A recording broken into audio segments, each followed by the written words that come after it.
So we walk up, and they're like outdoor dining only in Santa Fe, in New Mexico, period, right? Same here. Takeout or outdoor.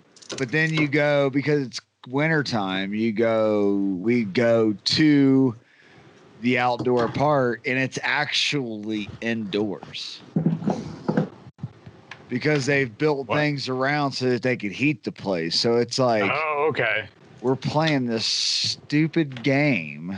Oh yeah, it's all where stupid. It's like, oh, we're outdoors technically, but it's indoor dining. People. Yeah, it is. Like, what are we doing? Yeah. And then all this is just turning people that are normally very reasonable, level-headed into paranoid and just paranoid individuals. Well, you see people shift from day to day. Mm-hmm.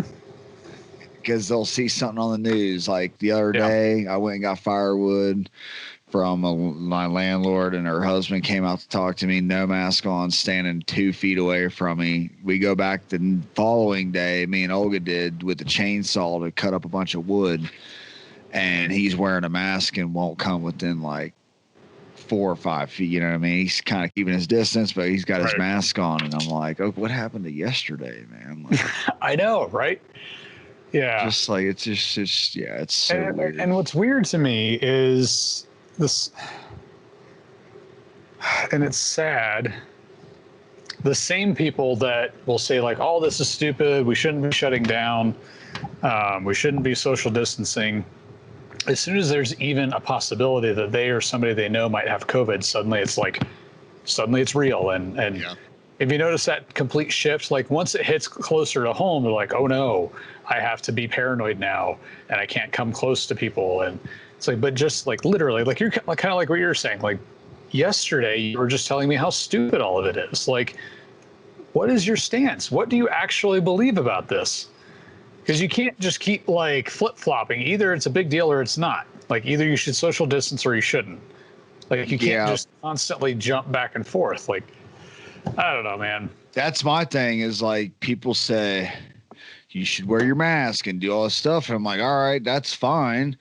But if you think wearing your mask to walk into a restaurant and then sit down at a outdoor but indoor dining, right, and then you take your mask off and you're just breathing all over, you're laughing, you're carrying on like things are normal once you sit down. But it's like, if COVID was really that dangerous, we wouldn't be pretending that this outdoor dining is not actually indoor when we cover it all with plastic so we can heat it for people to be comfortable and not freeze their asses. You just put walls up. You put these tarp walls up. It's like we went to a brewery, I think before they did this 2-week lockdown or 3-week lockdown, however long it was here. And they said, we only have outdoor dining only. And it's a little windy. So we're like, so we walk to the outdoor dining, and it's indoor dining, man. I'm like, this is so contradictory. Like we're playing this game to make us feel better while we indulge in the things that we don't really want to give up. Right. Exactly. It's foolish. It's like, okay, kids ain't in school. People are losing their businesses, and we're 9 months into it. People have done social distancing. People have wearing their masks, except for some people like to wear their mask with their nose sticking out, and then tell you need to wear your mask, and that doesn't make any sense either. No, it doesn't. And I don't know. Yeah, I don't get it 9 months in how we are still so restrictive, other than it's just a control feature. It's not actual, because me and Olga were talking about it the other day, because we were laughing about when we went there how indoor the outdoor dining actually is. And Santa Fe is like a ghost town. I mean, it's a big tourist spot, and during the holidays and this and that, people, some people will be down, some people will be gone. But when we walked downtown, it was like 1 or 2 places open. There were some Christmas lights on, but everything, I mean, it was just like everything was just not open. some places are closing down, you know, and it's just like, we were talking about it, and it's just like, I don't get it. Like, I don't get the point that they're trying to make. And it's like, somewhere, please, someone show me the data, show me the science that says stop dining at 9 and you'll be safer. That if you create an indoor environment and an outdoor environment, that you'll be safer. That, you know, the social distancing, you know, people were saying it was airborne now. It's like, if that was true, then why would social distancing matter? Like, I need someone. I'm not convinced, and I'll never be convinced until you can actually show me a real data-driven reason that these ridiculous rules, which some people are liking to call them laws now. I've seen signs down here say wear your mask, it's the law. And I'm like, I don't think people really understand what it takes to make something a law. Right. You don't just say it's a law and it becomes a law.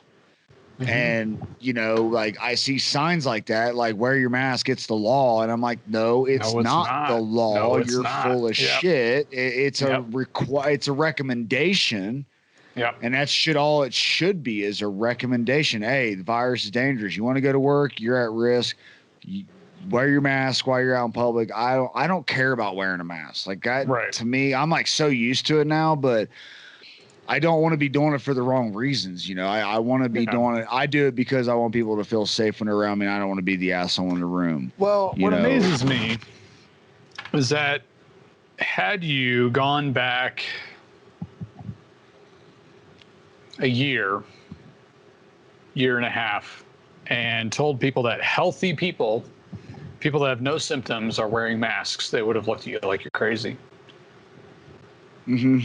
Because sick people quarantine, sick people wear masks, right? Like, the reason doctors wear masks is because they know they're around sick people. Like, they know that they're sick. So unless you are sick, or unless you know you are around sick people, there's no point in wearing a mask, right? Yeah. Like, it's craziness. And, you know, people in Asia have been practicing wearing masks when they're sick for decades, and it's done really well for them. And it's not weird for them to see somebody in public wearing a mask, but it is weird if you're wearing a mask and you're perfectly healthy. Like, it's just so strange to me.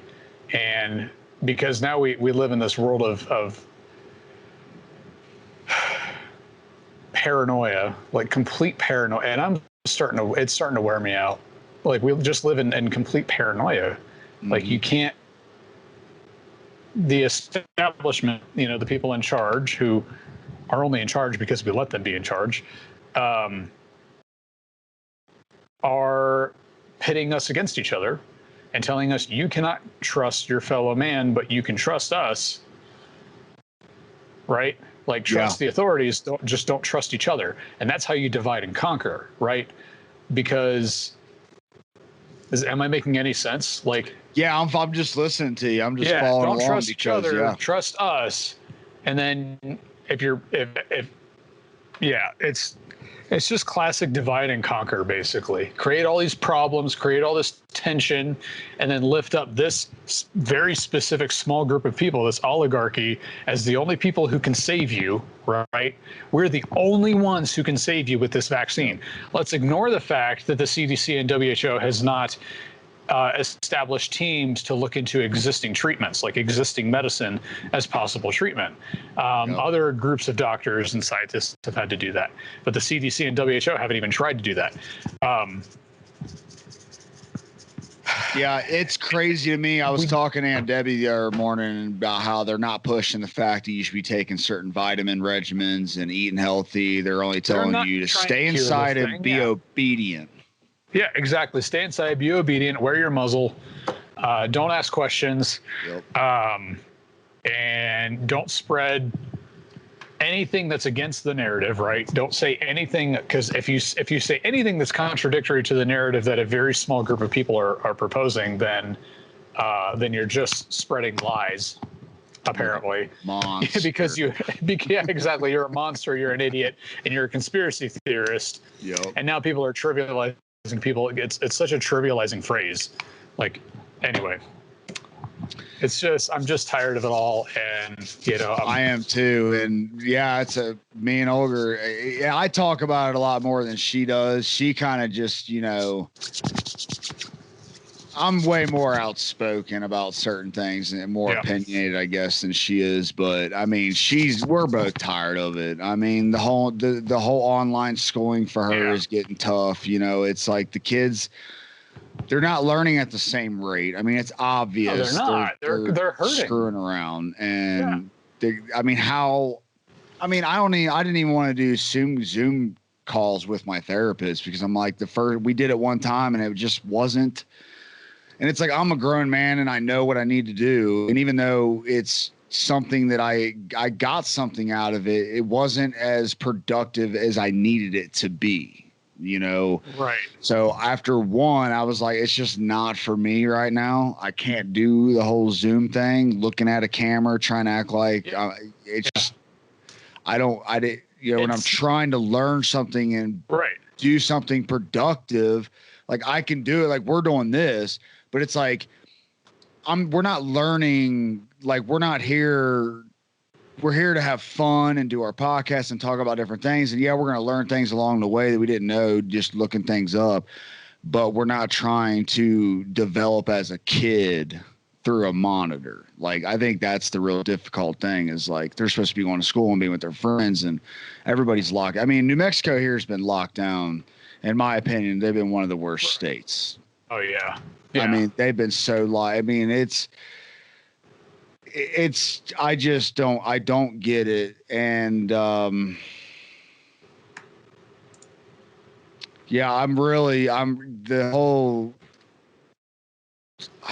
don't understand why people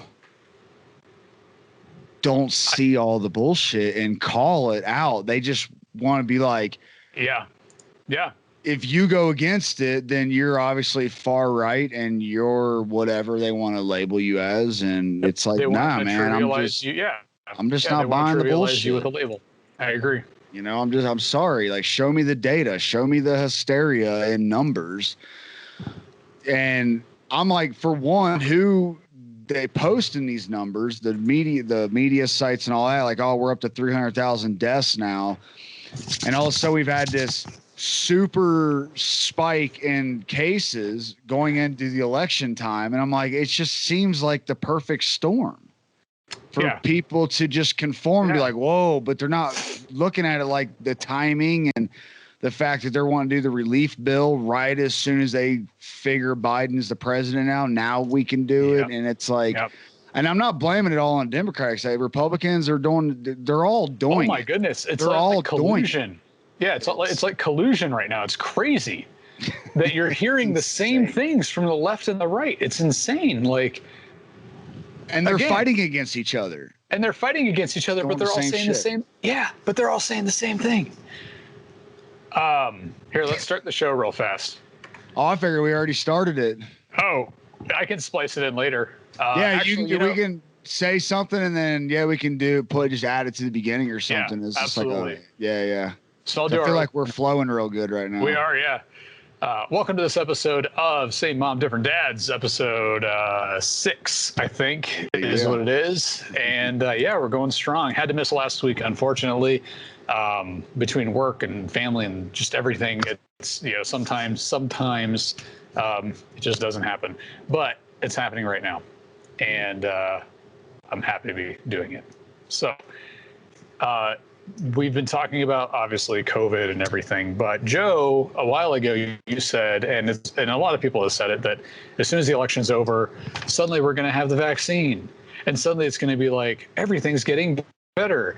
And then I kind of added to that I think it's going to take a few months, because if it happened overnight, it would have been way too obvious. But if it's like this, hey, over the next few months, suddenly we have a vaccine, and suddenly things are getting better, and suddenly things are opening. And if it's a slow release, basically, people won't really catch on to it, or that's what they hope, right? Election's over. Okay, next week we'll announce a vaccine. couple weeks after that, oh, vaccines available. A couple weeks after that, we're going to lighten up on restrictions. You know, like, Yeah. Now that that's over, right? And that's literally exactly what's happening. Even Pfizer they literally had to say, yeah, the announcement of our vaccine didn't have anything to do with the outcome of the election. I'm sure. Yeah. The fact that you have to say that. Yeah. The fact that you have to say that. Like, come on, you know, like, Yeah. oh, we're telling you that it's like a magician's sleight of hand. It's like, hey, don't look at this one, look at this one, boom. But you know, really it's bad like magician, right? I mean, if you really pay attention to everything, I think it's remarkable how many media sites and everybody was mocking Trump for saying that they would have a vaccine in under a year by the end of this year.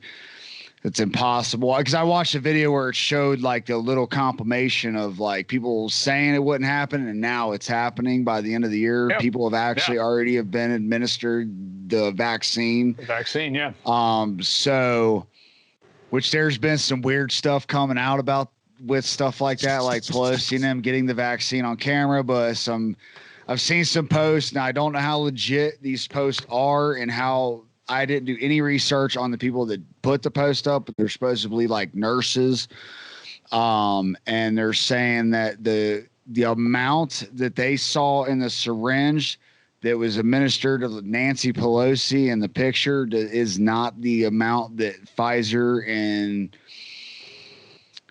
the other company, it starts with an M, but that said would be the amount administered, like 0.3 and 0.5 milliliter. And they're saying like in this picture, like Nancy Pelosi was getting like 0.11 or something milliliter, like twice the amount. So it wasn't adding up. It was like looked weird, but either way, I don't know.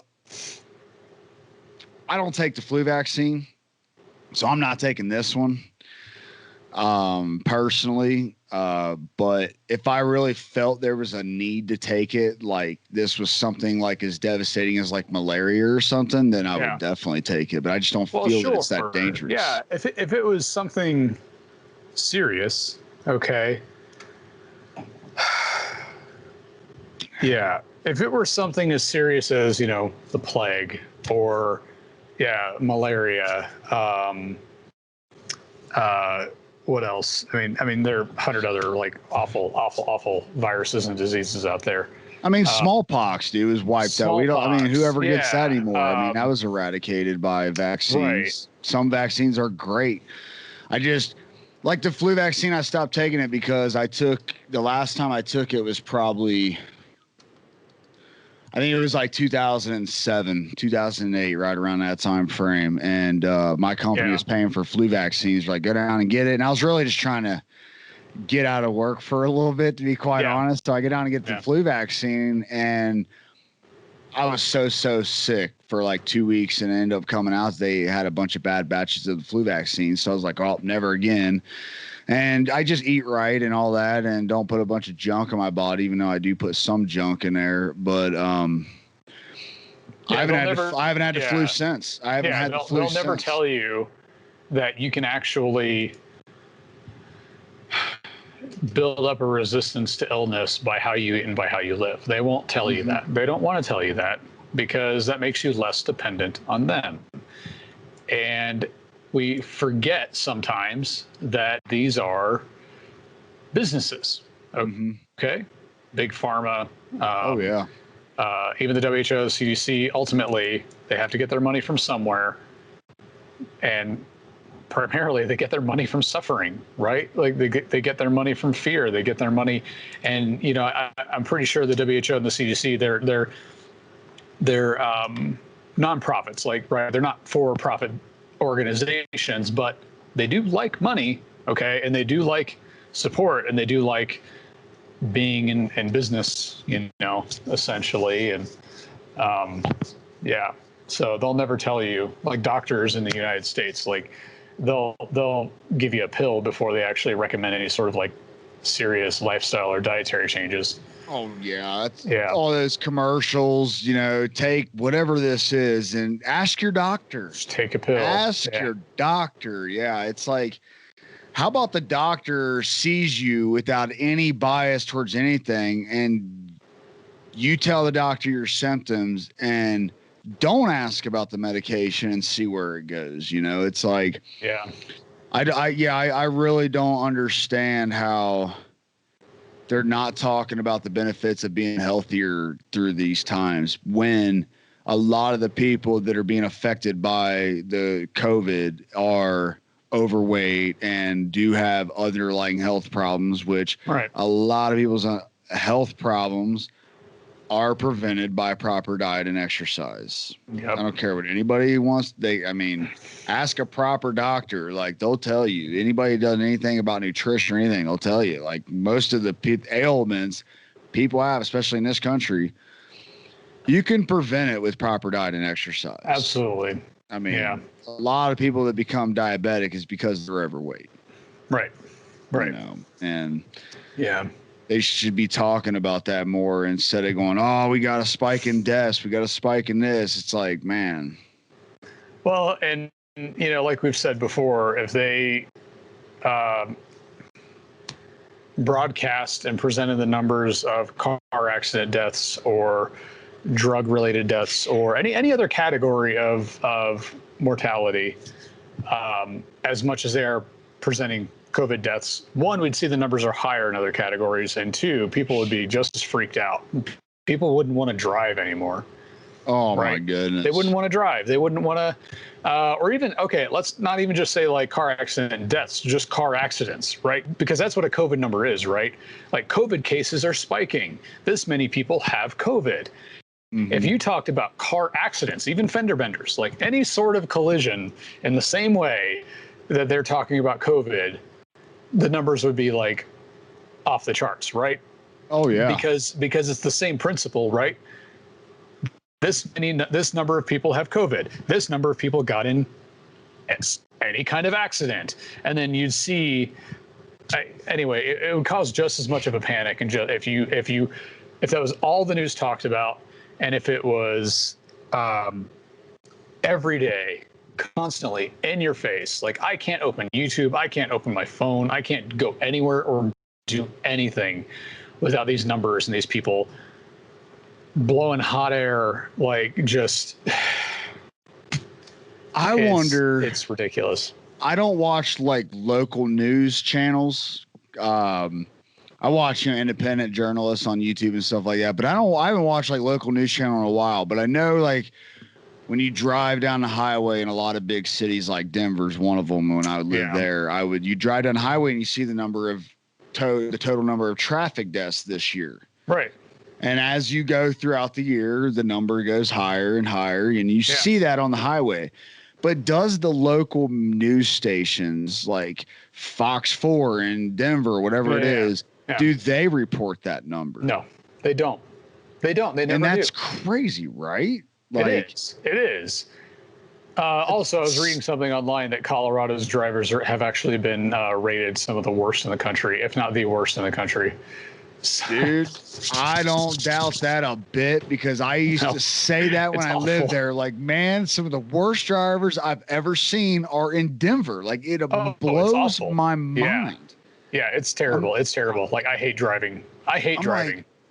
Like, listen, driving in Denver, like driving down here now, like in New Mexico, like there's never traffic jam. And if there is, it's minimal. Like, you're not wanting to yank your steering wheel off every day. I mean, I'm telling you, Denver is like, I mean, when I was back up there after I moved down here, I came back up there during the summer to work. Yeah. Not even 24 hours in Denver, and I'm getting a Gatorade bottle thrown at my car after the dude cut me and two other vehicles, cut right in front of us, almost caused a wreck. And then I get up beside him like, hey, I was like, you almost hit all of us, man. Like, calm down. Yeah. And he's like, does this, and then like throws a Gatorade bottle at my car, and then sped off. And I'm like, well, back in the big city. Yeah. Like, it just, man, some of the worst drivers I've ever seen. It's just like, man, people don't pay attention. And No. I think it's an influx of all the different people from all the different areas over the world, the country, that have came to Denver in the last decade, especially. And it's just a mix of all different cultures and ideas of what driving is, in my opinion. It's very culturally diverse, which also means you're gonna have a bunch of shitty drivers. Yep. Oh, It is so crazy to me, but yeah, Denver's really become it's become a unique place. But back to that number, I wonder, it's like what they should do, the news channels, like they've had the tally for coronavirus. They should have like the top 3 things that people die from in the country. And they should have that running tally on like CNN and MSNBC and all that, like they have corona, and see if like, here's the number of kids that are under 18 that are considered obese and diabetic. You know what I mean? Like, it sounds extreme to say like that, and it would be hard to do that because people don't want to hurt anybody's feelings. But I think if it was like, here's the number of deaths that could have this year in this country due to various different things that could have been prevented by proper diet and exercise. Yep. Like, let's be outraged by the fact that people don't pay attention to their health and eat the right things. And the fact that we don't push that agenda of a healthier world. We all want the world to be clean. We all want blue skies. We all want green grass. We don't want to see trash floating down rivers. But then we worry about trash not being in rivers, but we sit there and put trash in our own bodies. Yep. I mean, it's just like, don't litter. Well, don't litter your body. Yeah. Like, don't really shouldn't. Yeah. Even though, dude, I'm a sucker for chocolate. I love chocolate and I like beer, but I have to do it in moderation, I guess. You know, I've gained 10 pounds, dude. In like the last month and a half. And it's so hard for me to gain weight. I'm like, I'm happy because it's not junk food that I'm gaining away from. So it's like, it's good. Yeah. I'm just eating more the right stuff. But yeah, I don't know. I don't know what the answer is, but what I do know is I saw a picture of Pluto earlier today. Some new pictures of Pluto, dude, and it looks colorful, man. I'm gonna look it up. Look it up real quick, because it looks like, I remember when I was in school growing up, whenever we saw a picture of Pluto, it literally looked like a smoky ice ball to me. Oh yeah, it's like blue and red. And yeah, that's kind of cool. Yeah, looks mysterious, dude. Not just an ice ball. I saw that earlier today, and I was like, wow, that's Pluto. Yeah, that is Pluto. Hey. Apparently real quick, it has an atmosphere. Yeah, what's that? Little side note, dude. This wine right here. Yeah. It's a limited edition. It's a double black Cabernet Sauvignon. I think I said it right. And it's bourbon barrel aged wine. Pretty delicious, man. Pretty delicious. Yeah. But anyways, yeah, the Pluto thing was really interesting. I was like, okay. The better the technology is getting with these cameras in space, it is like, I'm just looking forward to the day where like, hey, we captured life on a planet, and you just see a bunch of people running around because they don't know what the hell this. Oh, Pluto does have an atmosphere. Really? Yeah, atmospheric components. Nitrogen dominates the gas in Pluto's atmosphere, with carbon monoxide and methane present in smaller amounts. The thin atmosphere lies over Pluto in a bluish haze.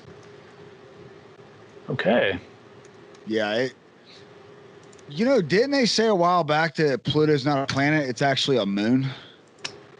No, it's a dwarf planet, or a plutoid is the new phrase. But now they're talking. At least they were talking about reinitiating it as a planet. But a dwarf planet. Technically, like, our solar system is way more than the 8 or 9 planets that we grew up talking about as kids, because you look at all the different objects in the Kuiper belt, that are way out there past Pluto. And the solar system actually doesn't end. It's much further out than Pluto, like the actual solar system. Let me look it up.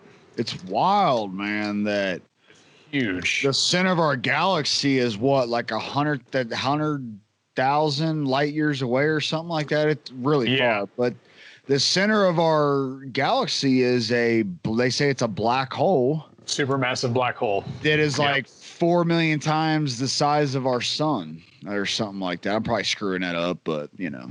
It's huge. Yeah, definitely. I mean, it's just it's big enough. It's big enough to create a galaxy, right? Like, so super interesting. I've heard people talking about like commercial flights, like zipping around like the moon or go to Saturn. I would do that. I would fly. I would want to fly in space. Absolutely. I just want to come back. They're talking about by the mid 2020s,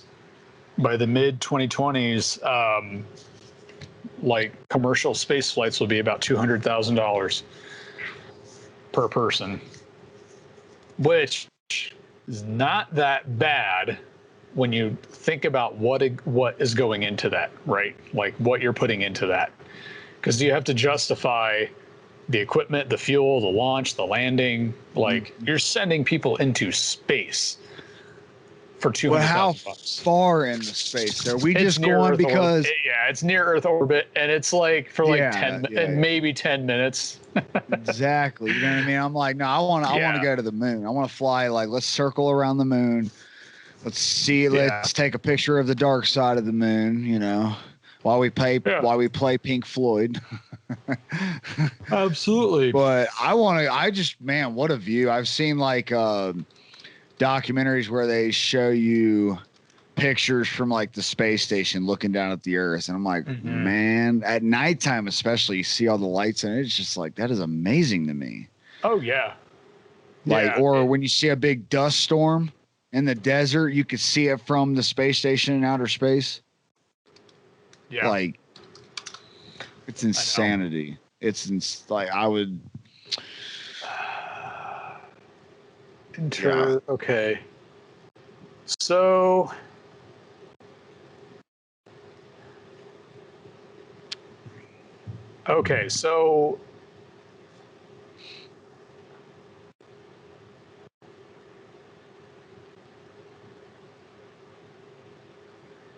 I can't get a straight answer. I'm trying to look at where our solar system actually ends. So it's way out there. That's what they'll say. Yeah. Way out there. So there's the heliosphere, right, which is like the inner solar system. Then you go into interstellar space, which is right outside there. Then you have, so the Kuiper Belt and then the Oort cloud. The Oort cloud is like, I think the end of the Oort cloud is 100,000 what? Earth units? It's not, this map stinks. This is terrible. Like, it just says 100,000. Like, 100,000 what? Yeah, like, what does that doesn't mean anything? Yeah. Yeah, it's far. I'll just say that. The end of the solar system is a very, very long way. Voyagers 1 and 2 have been traveling through the solar system since the mid 1970s, traveling at some obscene speed, and they still have not left the full solar system. Like, they haven't even come close to reaching the Oort cloud. They've left the heliosphere, right? So they've left the inner solar system. They're now officially in interstellar space, which, like I say, sometimes we forget. Like, we have man-made objects, right? These information gathering tools in interstellar space. Like, we've done that. We did that. That's amazing, right? Like, they're out there. They're gone. It's amazing. What did me and Olga watch? They said when they first identified, like, you know, far off in our telescopes, we identify a planet because over time it dims the star that it it rotates around. I'm sounding Right. like such an idiot So sometimes. the way you detect a planet is you look for blinking light, basically, because the planet's dimming. Yeah, it's dimming the light of the star. They said once they figured that out, I think it's either 1,100 or like 11,000. I think it's like 11,000 or something planets they've discovered that are actual planets and not just stars. I mean, I'm like, there's got to be something rolling around out there, man. I mean, I think there's another planet with another Joe and another Gary doing a podcast about. Crazy, dude. Could you imagine, man? Like, yeah. Yeah, I wonder. Yeah, that'd be. So, I couldn't even imagine. Yeah. Voyager 1, launched in the 70s, is still traveling at about 38,000 miles an hour. And it launched in the 70s, and just a few years ago, it reached interstellar space. And they're still able to track it. Oh, yeah. That's impressive. Yeah. Like, that's amazing. Yeah. 1970s technology. It is. I know. That is wild. Yeah. I think one of my biggest grievances, now that I'm 34, is that when I was a kid, I watched Star Trek, right? I loved Star Trek. I love science fiction. I still do. I really believed, like as a kid, like, man, by the time I'm in my 30s, I can't even imagine what we'll be doing in space by then. Yeah. Wah, wah, wah. Yep, I know. Not much. 25 years later, not much. Not much. It is wild. You would think that we would be a lot further since we've been on the moon since, what was it, like 1969 when we landed on the moon? Yep. Why? Yeah, you figure we would be a lot further along by now for sure. People gave up. They lost their excitement. I don't know why, but that's where, we're finding we basically gave up space travel to the government, right? NASA, other government organizations in other countries. We pretty much surrendered space travel to government agencies. And that was I think that was the number one problem.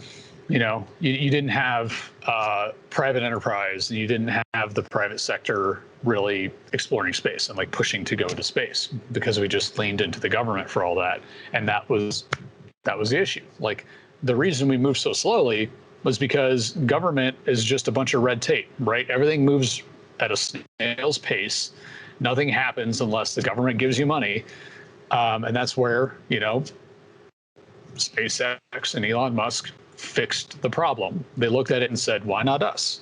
Like, we don't need to depend on a government. Why are we waiting on the government for this? Mm-hmm. Like, NASA had literally, this is how it happened. Early 2000s, Elon Musk has this idea. He's started and sold, some companies, and he's extremely successful financially. And he has this idea, like, well, why not go into space? Like, why not build rockets? And people, like his closest friends, basically had like an intervention to discourage him from doing this. Pretty much. They got together, they told him it was a terrible idea. People had tried it in the past and they failed. They showed him like videos of rockets exploding, and but none of it worked. Like, he didn't listen to any of them. And eventually some of his friends like jumped on board with him. But yeah, early 2000s, he said he went to the NASA website and looked for any evidence that NASA was working on a plan to go to Mars. And what he found was literally nothing. NASA had no plans, no projections, nothing for going to Mars. And that was like, for him, I think that was the straw that broke the camel's back. He was like, all right, forget it. I'm in. Do it myself. Yeah. Once I'm done right, you got to do it yourself. Yeah, exactly. I mean, hey, Trump, they created Space Force. Yeah, which I think was smart. People mock it, but like... They do. Yeah, but that's because they mock Trump, and anything he does or says is wrong until he's proven to be right. Time and time and time again. And they want to steal his ideals coming in a new presidency, like the coronavirus was their thing, and it's insanity. Their vaccine, insanity. Like, we got a vaccine, like whatever.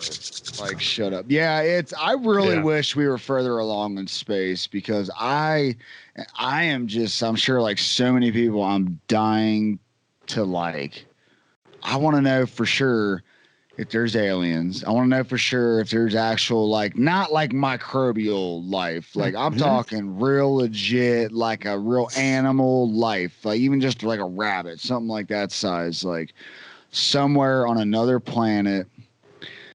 And man,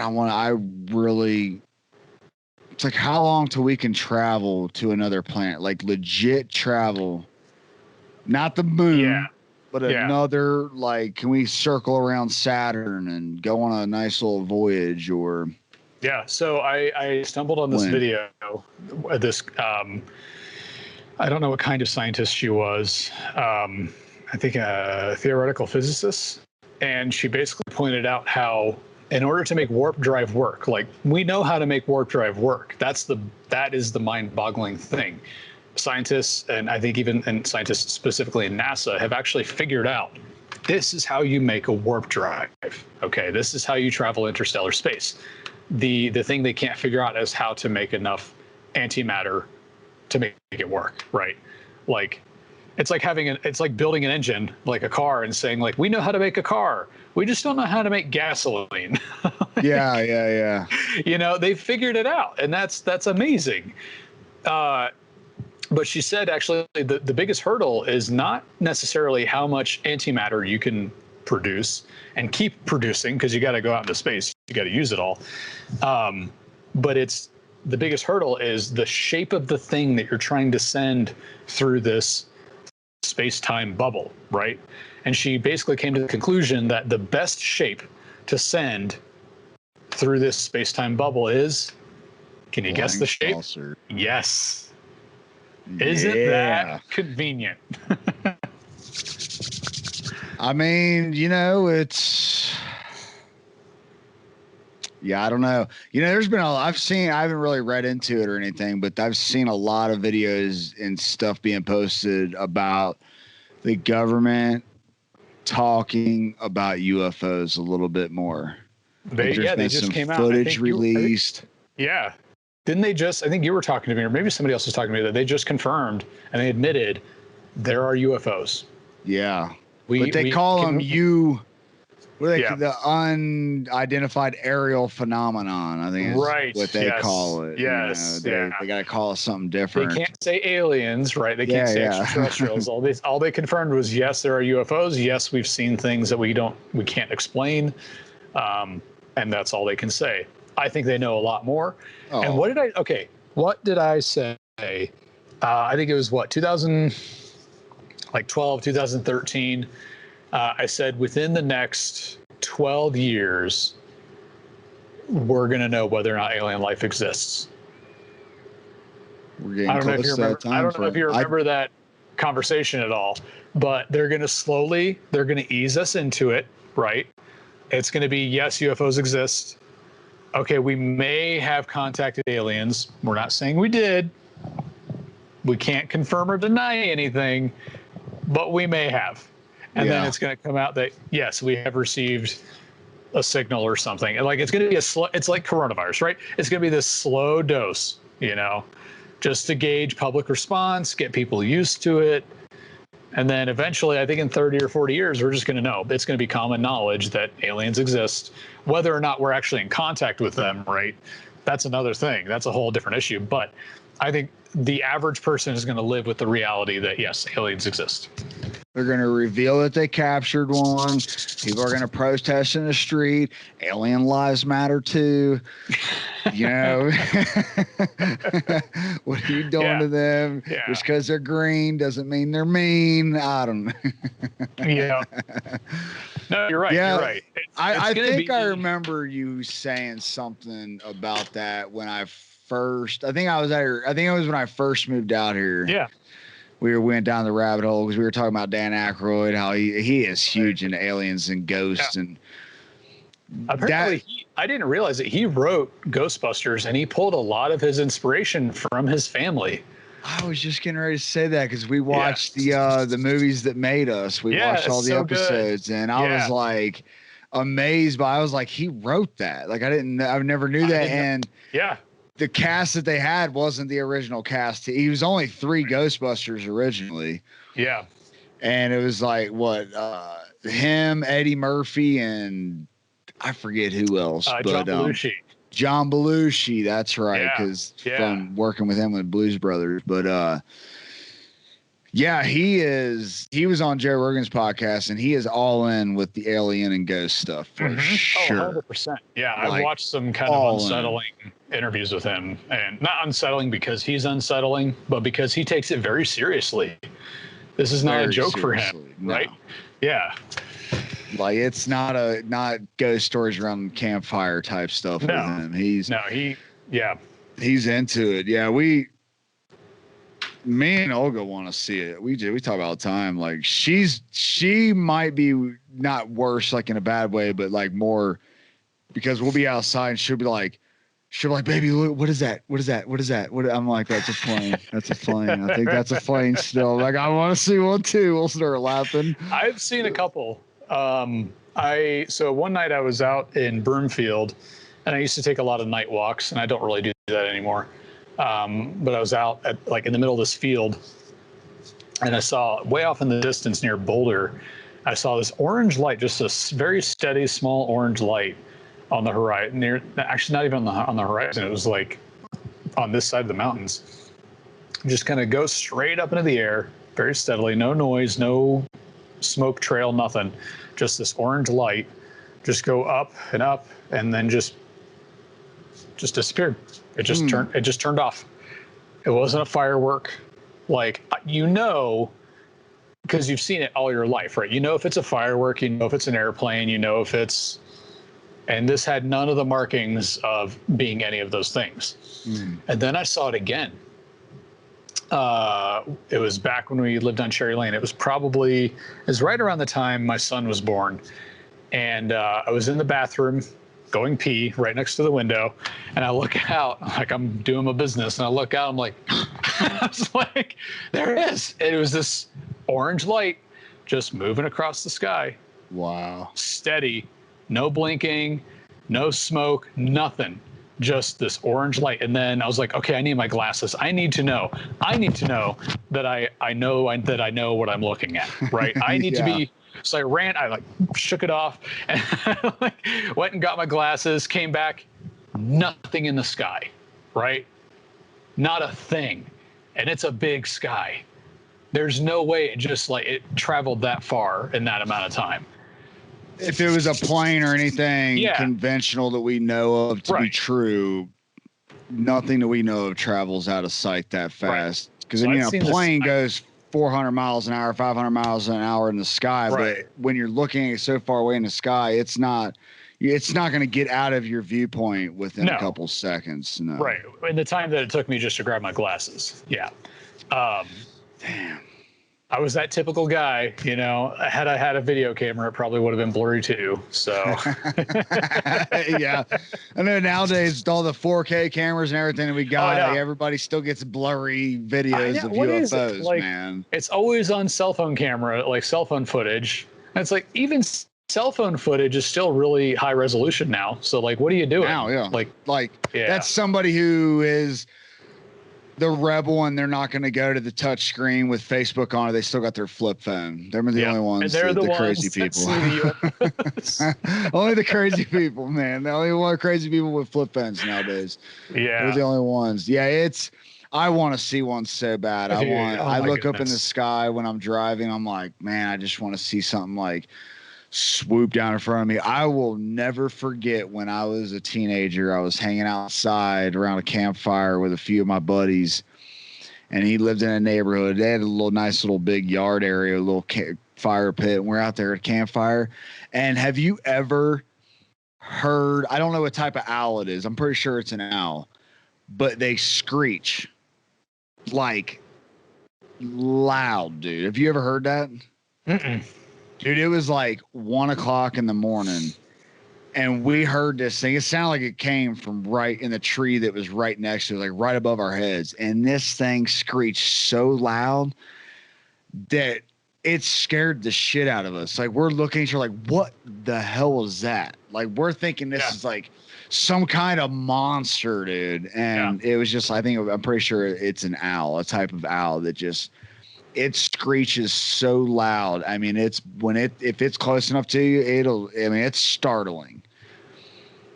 And we swore it was like some kind of alien or some kind of creature was out in the woods, dude. There have been stories, mainly I think in like there are stories about like the Jersey Devil. That people can hear it out in the woods, and the number of confirmed stories, like even from skeptics, is pretty wild.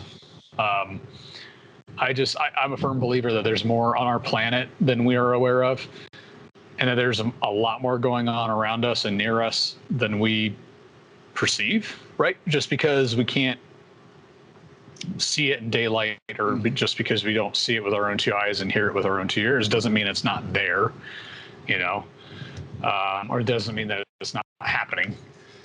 I think there are some really, really clever creatures, like animals, right, that we right now think are cryptids, that right now we think are really strange monsters or whatever. I just think that they're animals that have adapted to not being found, right? They're just really good at hiding. Like it's like that octopus that has built-in camouflage, right? Like how many octopuses that have that camouflage have people swum by or like been near and didn't know that they were there because they were camouflaged?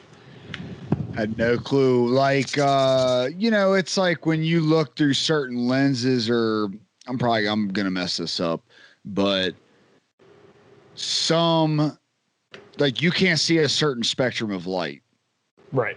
Like you can't see, I mean, what infrared, you can't see infrared light. See UV. You can't see. So what if there's other dimensional beings that are here right all around us, and sometimes people see it and they're like, oh, that's a ghost, but actually it's like another dimension that you got to peek into for a quick second, and we as humans just naturally can't see that spectrum, but it's all around us.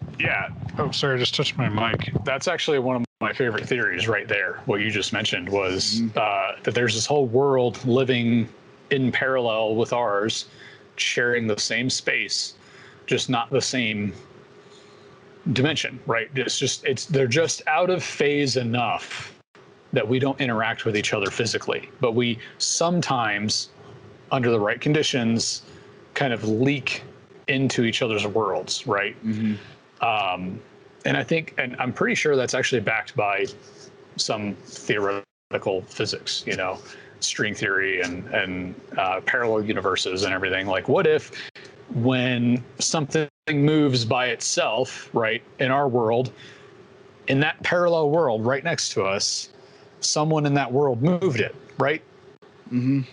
And for them, they're just moving the chair. But for us, that movement leaked into our world. But they're not aware of that. They're just some dude moving a chair because he needs to move it. Does that make sense?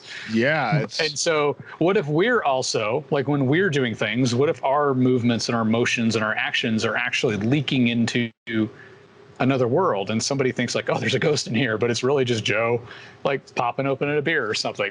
Yep. Yeah, exactly. Yeah, I've thought about that too. I'm telling you, man, I don't know if anybody else experiences this, but I swear, and I might sound like a crazy person right now, and that's okay.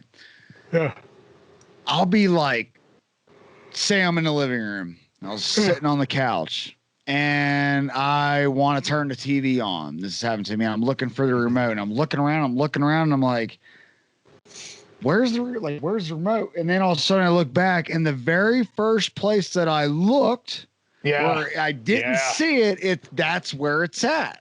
Right. And I'm like, okay, either I'm crazy because I looked and just didn't see it or didn't notice it, Yeah. But it was there the whole time. Yeah. And I just, for whatever reason, it didn't register. Or somebody from that neighboring dimension moved it. Yeah.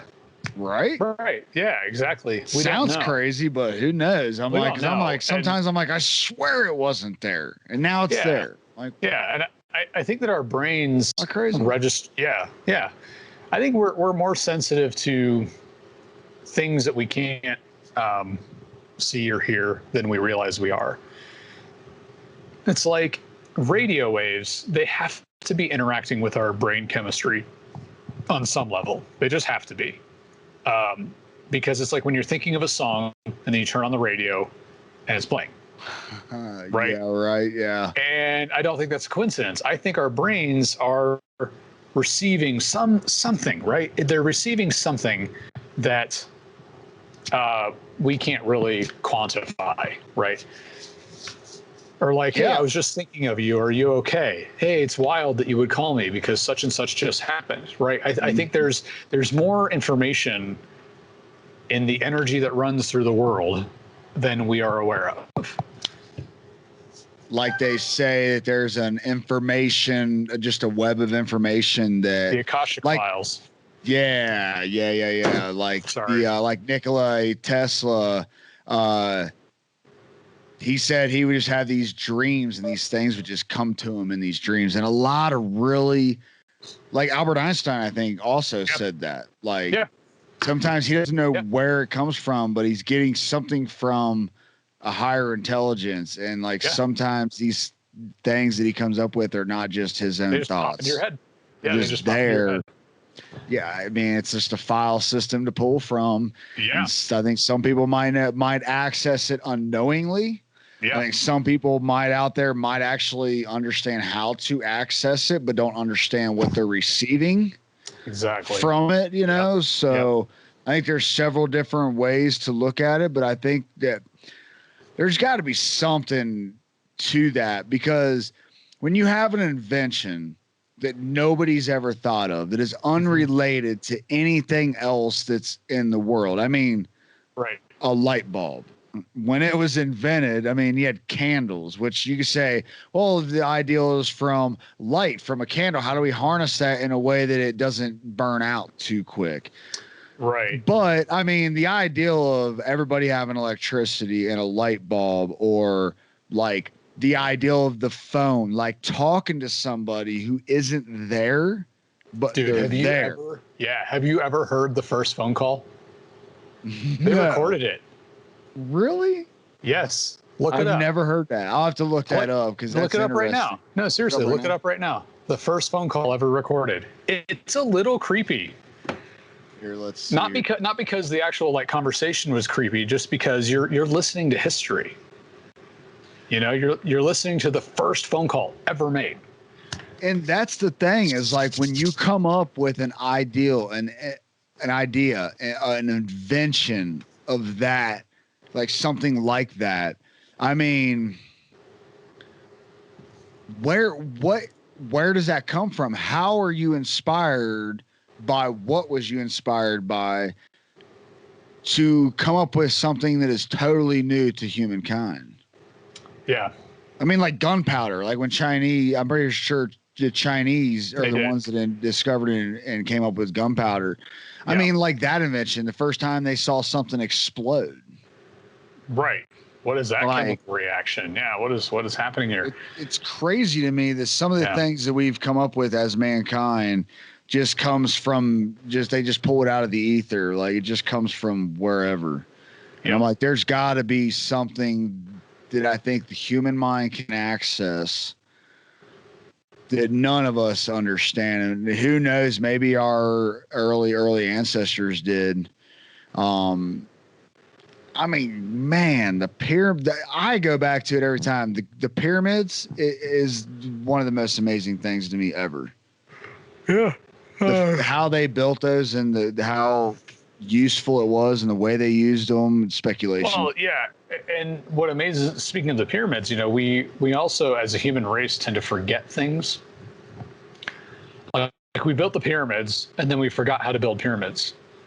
we built the Roman aqueducts and then forgot how to build Roman aqueducts, right? We forgot how to make Greek concrete. We forgot, like, there are all these amazing things that we just forgot how to make. Why? Like, that's so strange to me that you would just, as a society, you would just forget how to do these things. Yeah, because that Greek concrete is like still stronger than any concrete we use today, I'm pretty sure. Right, exactly. Like, it is. Yeah. Things that they have standing, the buildings. I mean, we don't make anything now that without the upkeep and maintenance that it'll still be standing 3,000 years from now. Oh, no. Like, it's amazing. No way. Greek fire. This is Alexander Graham Bell's voice. Is this the one you're talking about? I think so. Let's see.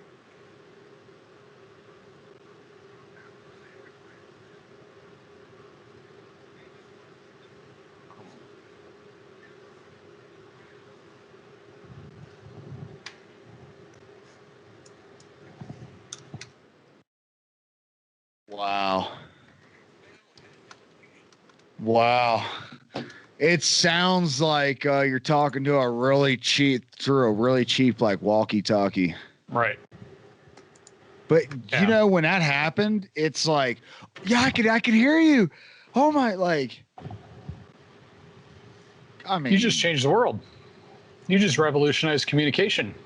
Dude, yeah, I don't have to send a letter. Yeah, I know.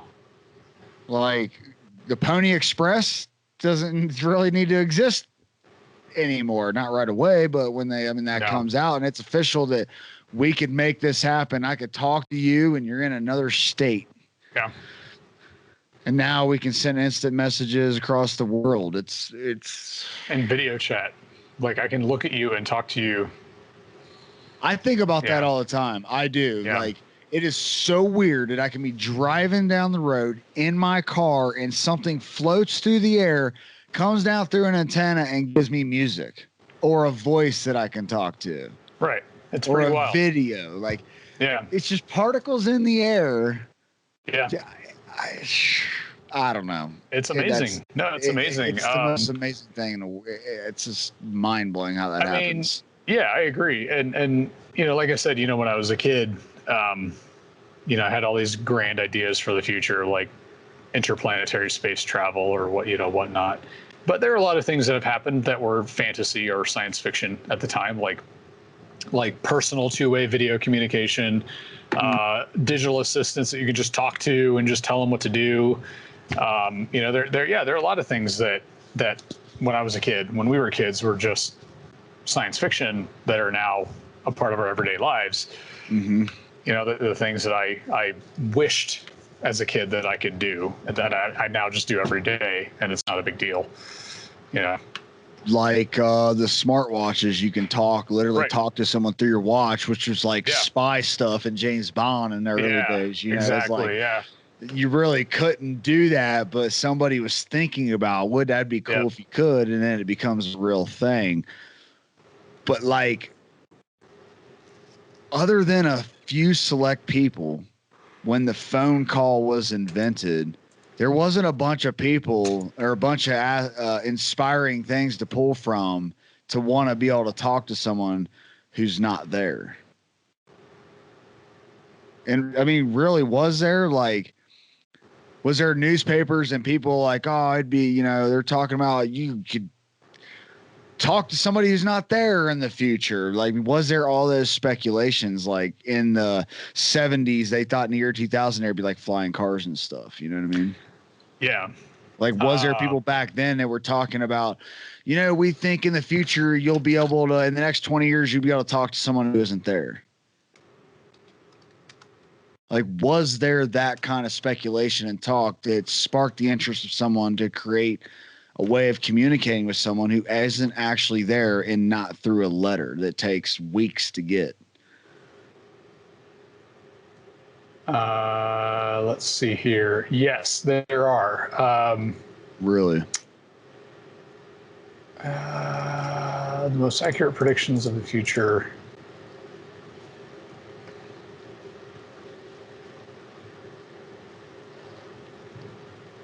Where is it? There's a list.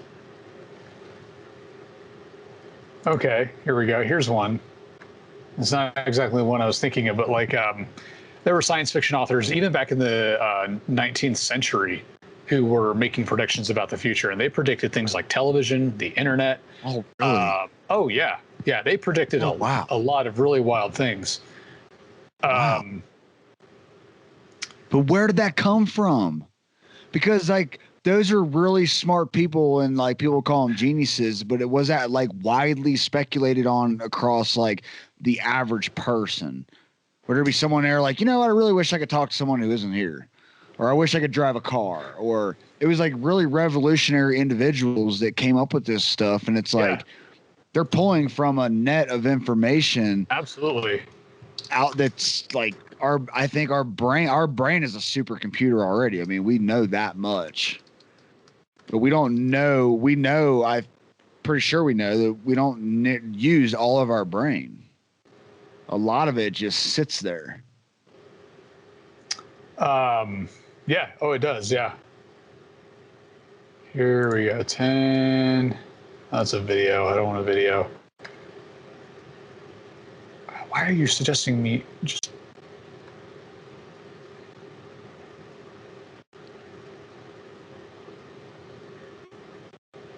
Start and end of the Great Depression.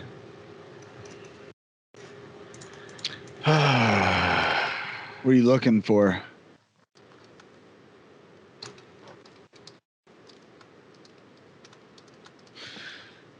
Yeah, you know, when I was a kid, my thing was I always thought the future would be like things that are normal, you know, regular houses with updated technology added to them. That's what I always thought the future. I never believed in the flying cars, but when I saw Back to the Future, I never believed the flying cars and some of the technology, but I believe like the new technology would be integrated with the older stuff. So the world would still look a lot the same, just with upgraded attributes to what we see.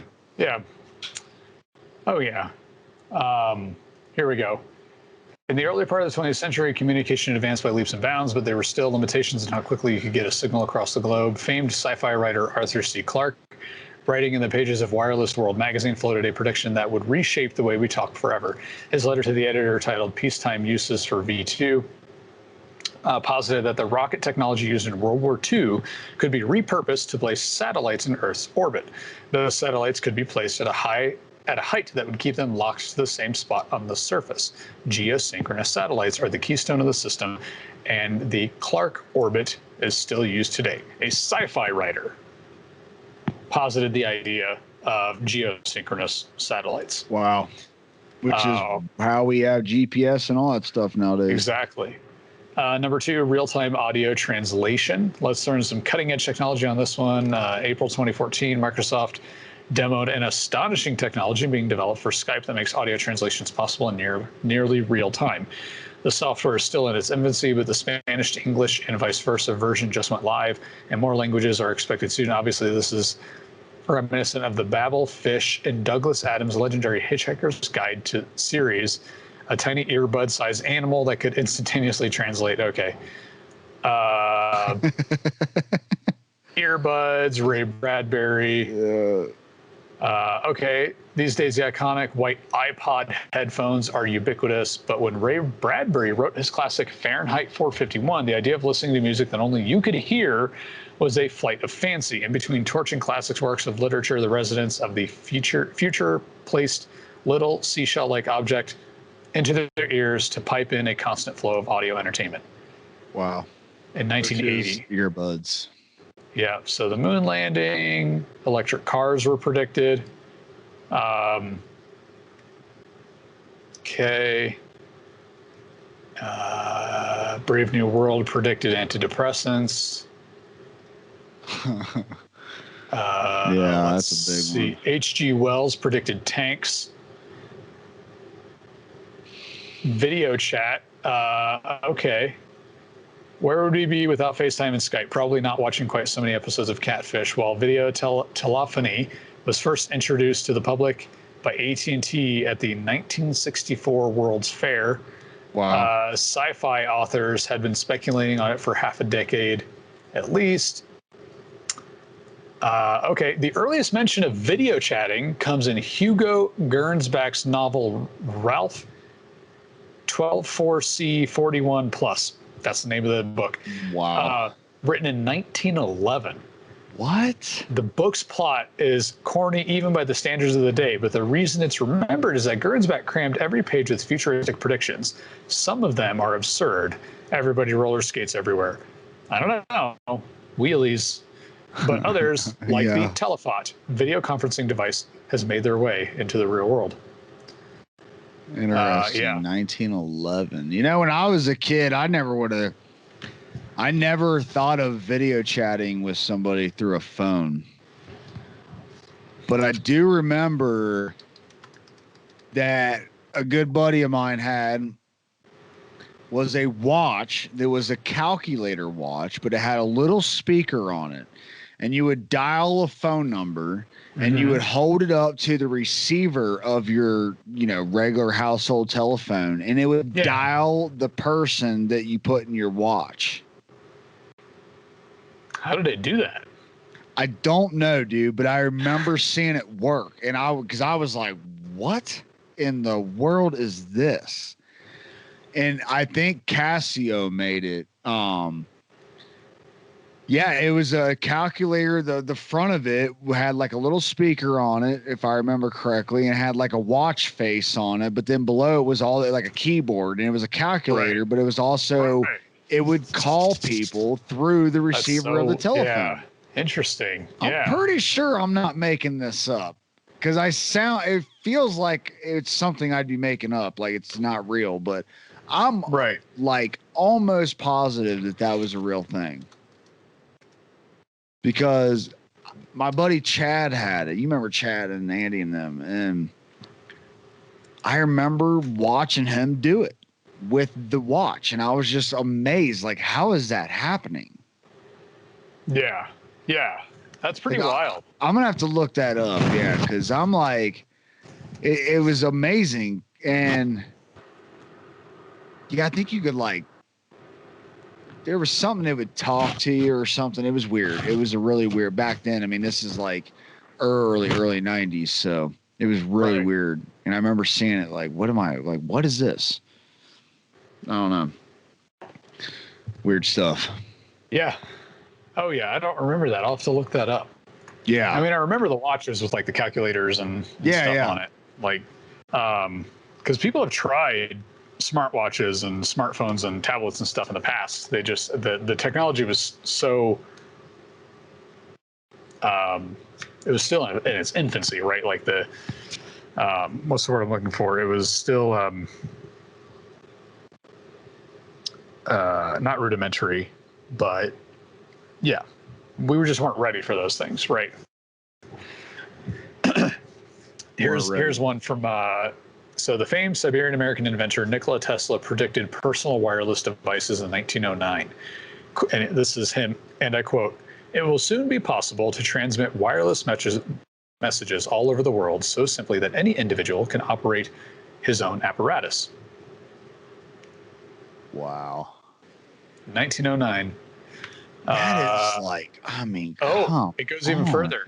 Though far beyond imagination at the time, Tesla predicted that this wireless device would be handheld, straightforward to use, and that one day it would be possible to send wireless messages all over the world. In addition, and I quote, "The household's daily newspaper will be printed wirelessly in the home during the night." See, that's what I'm talking about, man. How in those times where there's nothing even remotely close to that. Right. How do you make a prediction like that? I don't know. And it's I'm trying to find it. One of those sci-fi authors, I think it was H.G. Wells. It's amazing to me. I'm pretty sure it was H.G. Wells, predicted lasers, and he also predicted the internet. I think it was H.G. Wells. It is just, I think I might have heard that too. Yeah. But that's what I mean, though. Like, it's amazing to me that people back then were so smart that they even would speculate on something that could be true 100 years later. Yeah. Oh, I know. I don't know. And not even remotely based on a technology that had like already existed. Like, You know. yeah, everybody else was just like trying not to get the flu and die. You know what I mean? Exactly. Like, and he's thinking like, yeah, you're gonna have a handheld device and you're gonna be able to send messages instantly, and everybody be able to understand how to work their own individual thing. Right. Yes. Which is computers. But he's like, wait, something else is coming to me. Hang on, dude. People will be doing this using an Apple. I don't understand. An apple. Is that confused? How could you do that? You eat apples, like. Yeah, dude, it is so amazing to me that people back then with nothing else is even remotely close to that type of technology, and they predict the future. I mean, I don't think they really. I don't know, the Nikola Tesla thing. Like, I think he knew exactly. I mean, he was like, yeah, I think you're going to be able to do it eventually. But man, oh man, like I'm just curious as to where that type of thought comes from when there's nothing around you that says that that is possible. Yeah. I don't know. And you are tapping into something. Here we go. Edward Mitchell, the senator's daughter, 1879. Edward Page Mitchell is far from a household name, yet he was a foundational figure for modern sci-fi, dreaming up faster than light travel. 1879. Cyborgs, teleportation, mutants, and time traveling long before H.G. Wells and other more well-known writers developed these ideas.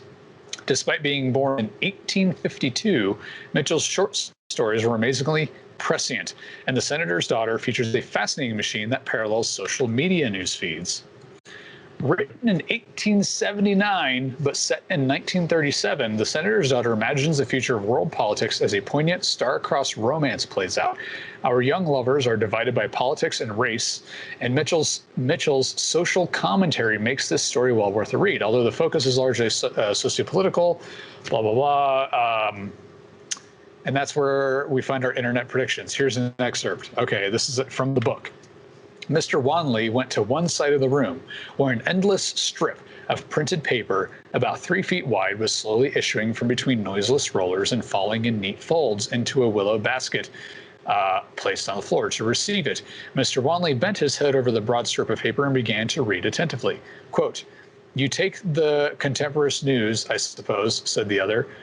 Quote, "No, I prefer the interminable Intelligencer, replied Mr. Wanley. This unnamed contraption provides a constant stream of news from multiple different publications, reporting on live events around the world. It may seem small, but it's quite amazing that Mitchell dreamed this machine up, considering that electronic printers were far from being invented." So even the idea of an electronic printer hadn't even, like, the immediacy of the reports, the breadth of the publications, and the fact that this was all available in Mr. Wanley's own home is reminiscent of social media news feeds. Let's see here. Mark Twain. Well, really what he just described was a fax machine. Basically a fax machine that also tells you the news, yeah. That is in the 1800s. Amazing. Yeah, in the 1800s. Amazing. From the line of time, I introduced a machine called it. Okay. Oh, here we go. This is the one I'm talking about. It was Mark Twain that predicted the internet, essentially. Mark Twain might be known for his sardonic depictions of quaint American life, but he occasionally branched out into other genres with his short stories. The 1898 story from the London Times in 1904, that's the name of the story, introduces a machine called the telectroscope, described as a limitless distance telephone that allows the user to view events all around the world in real time, as well as interact with the people there. This provides comfort to one Mr. Clayton, a man awaiting his execution. Yeah, the internet. Basically, that's what he's just predicted. Yeah. In 1898 was the internet. To view and interact with things that are going on in the world. Well, all I know is, man, my brain doesn't work that way.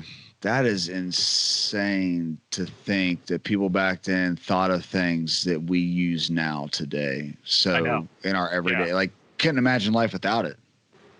I know, we can't. Yeah.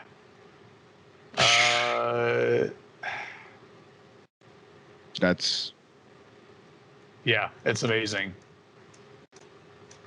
It's real. That in the 1800s, people were predicting printers, social news feeds, internet, two-way video communication. I mean, they barely had cars. I know. Yeah, I know. They barely had cars, dude. And they were predicting faster than light travel. Most Cyborgs, people, most people didn't have electricity, and they were still riding horses. Right. Yeah. And they were predicting the internet and the 21st century. I don't know, man. That's amazing. That just makes me feel dumb. I feel dumber now. No, like I would never think of something like that. But I'm like, where does that come from? Yeah. Their brain is like, there's a signal in their brain, antenna, something in their brain that's just tapping into something, and they have no idea what it is, but they're using the information that is given to them. Yep. They're not ignoring it, because I think a lot of people have great ideas. They don't act on it, and then they forget about it. Yeah. Oh, absolutely. You know what I mean? Yeah. Like it happens a lot, I'm sure, and then nobody acts on it. But the ones that act on it and don't care to be called crazy are the ones that are understanding that what the information that they've received is useful. They may not understand how, but they just go ahead and present it anyways. Absolutely. Yeah. I think, I've even heard stories and read about stories of ancient cultures that predicted the distance and size and shape of planets. Yeah. Like even down to their color. Like they just know, how do you know that? How? You don't have telescopes. How do you predict that much about these other planets? Like, how do you know that? And it's not, they weren't even vague predictions either. It wasn't just there's a planet out there. One, how do you even know what a planet is? Like you're an ancient civilization that can barely comprehend what Earth is. How do you even know what a planet is? It's really remarkable. And, I believe that humans have always been incredibly smart. But we're all limited to the time in which we live, right? You can only be as smart as your current time will let you be. Yeah. But yeah. Yeah. But humans have always been incredibly intelligent. Yeah. I mean, to figure out the things we've figured out. And that's why, other people that are really, really smart see something valued in something that a person that lived previous to them had started, but never completed. Right. And this person comes along and sees the true value in it and sees beyond all the skepticism, and they continue that work. Yeah. And then next thing you know, you got computers and electric cars and video and Skype like we're doing and podcasting and yeah. I was watching amazing.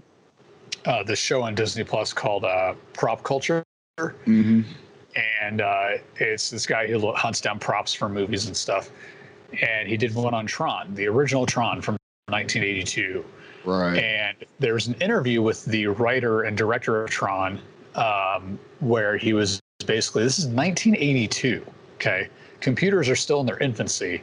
And this guy's talking about how in the world of computers, there's a version of you that exists because it's a collection of information about you. It's your social security card, it's your birthday, it's your blood type, it's your all this information is being collected about you, and it exists in computers. So there's this digital representation of you living in a computer, and he was being serious but also fanciful about it. And he was kind of warning, people about how all this information is going to be collected. And now we live in an age where, the selfish ledger that Google, had got leaked, that there's this dossier on every single user, and it's goes into scary detail about your sleeping habits, your heart rate, your oh my goodness. It's everything. Literally, it's all your information, your blood type, your birthday, your shopping habits, who you talk to the most, where you travel. It's everything. And we've given them this information because what do? I accept all terms and conditions. Mm-hmm.